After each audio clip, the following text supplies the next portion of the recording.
My channel. अगर आप मेरे चैनल पर न्यू हैं तो काइंडली मेरे चैनल को लाइक शेयर एंड सब्सक्राइब ज़रूर कीजिएगा। आज का जो हमारा टॉपिक है वो लिया गया है chemistry chapter number 1 class 9। So let's get started. अच्छा जी स्टूडेंट्स, अब जो हमने केमिस्ट्री की सेकंड ब्रांच को डिस्कस करना है, as you know chapter number 1 है, 9th क्लास से हमने लिया है। हम केमिस्ट्री की बेसिक्स जो हैं वो इंट्रोडक्शन जो है वो देख चुके हैं। इसके बाद हम लोग ब्रांचेस को डिस्कस कर रहे थे और ब्रांचेस में हम फिज़िकल केमिस्ट्री को डिस्कस कर चुके हैं। अब नेक्स्ट जो हमारे पास है वो हमारे पास आ जाती है organic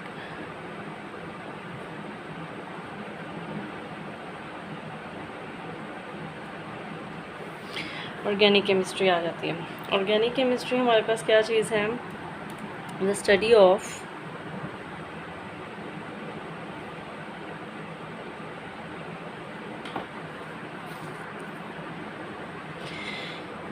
the study of covalent compounds of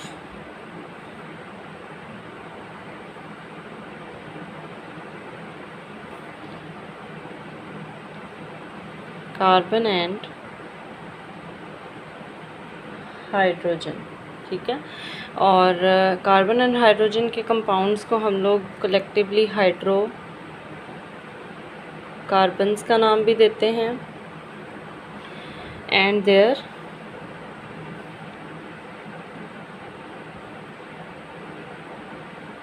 derivatives. ठीक है जी।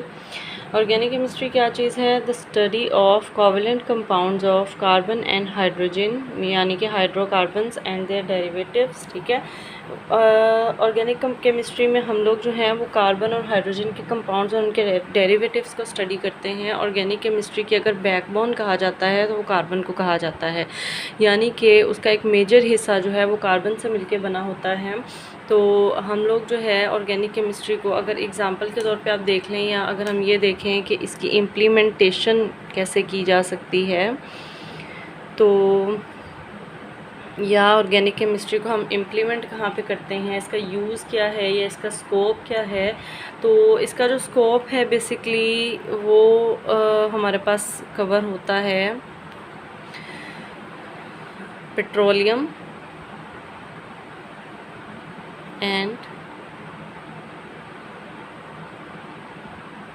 Petrochemical products. ठीक है, उसके अलावा हमारे पास आ जाती हैं फार्मास्यूटिकल प्रोडक्ट्स या इंडस्ट्रीज़ कह लें आप। ठीक है, इसका जो मेजर स्कोप है वो हमारे पास पेट्रोलियम या पेट्रोकेमिकल प्रोडक्ट्स या फार्मास्यूटिकल इंडस्ट्रीज़ में आ जाता है। इसके अलावा सॉप डिटर्जेंट्स वगैरह के तौर पे भी। अच्छा, ऑर्गेनिक केमिस्ट जो है ना, यानी कि हम लोग अगर यहाँ पे बात करते हैं कि ये नेचुरली अकरिंग होते हैं, अगर ऑर्गेनिक कंपाउंड्स जितने भी हैं वो नेचुरली अकरिंग भी हो सकते हैं, लेकिन ज़रूरी नहीं है कि वो नेचुरली अकरिंग हो सारे के सारे। कुछ जो हैं वो आर्टिफिशियली सिंथेसाइज्ड भी हो सकते हैं। ठीक है, यानी कि लेबॉर्ट्रीज़ में भी उनको सिंथेसाइज करवाया जा सकता है, नेचुरली अकरिंग भी होते हैं। अब अगर हम लोग कुछ एग्जांपल्स इनकी देख लें, फॉर एग्ज़ाम्पल ऑर्गेनिक कंपाउंड्स की एग्जांपल में हमारे पास डिफरेंट ऑर्गेनिक कंपाउंड्स आ जाते हैं। मीथेन है, ठीक है, इसके अलावा इथेन है, उसके अलावा हमारे पास प्रोपेन। ठीक है, इसके अलावा हमारे पास आ जाते हैं ब्यूटेन आ जाता है, पेंटेन आ जाता है, हेक्सेन आ जाता है, हेप्टेन आ जाता है और एंड सो ऑन। ठीक है, यानी कि ये बहुत वास्ट इसकी वैरायटीज़ हैं जो कार्बन की चेन्स पे डिपेंड करता है, यानी कि कार्बन की जो चेन्स चल रही हैं उसमें कितने कार्बन ऑफ कितने नंबर ऑफ़ एटम्स हैं कार्बन के, तो उस हिसाब से हम इनको नेम्स दे देते हैं। ये जो है हमारे पास आ जाते हैं। एक्चुअली हमने जो स्टार्ट में डिस्कस किया था कार्बन और हाइड्रोजन के कोवेलेंट कंपाउंड्स हैं, तो उसमें मैंने आपको सिंपली एग्जांपल्स जो हैं वो बता दी, methane, ethane, propane and etcetera जो हैं वो आ जाते हैं ऑर्गेनिक कंपाउंड्स में। ठीक है, उम्मीद करती हूँ आपको यहाँ तक समझ आ गई होगी। जी इंशाल्लाह ताला मुलाकात करेंगे। नेक्स्ट लेक्चर हमारा टॉपिक होगा इनऑर्गेनिक केमिस्ट्री के हवाले से। टिल देन अल्लाह हाफ़िज़।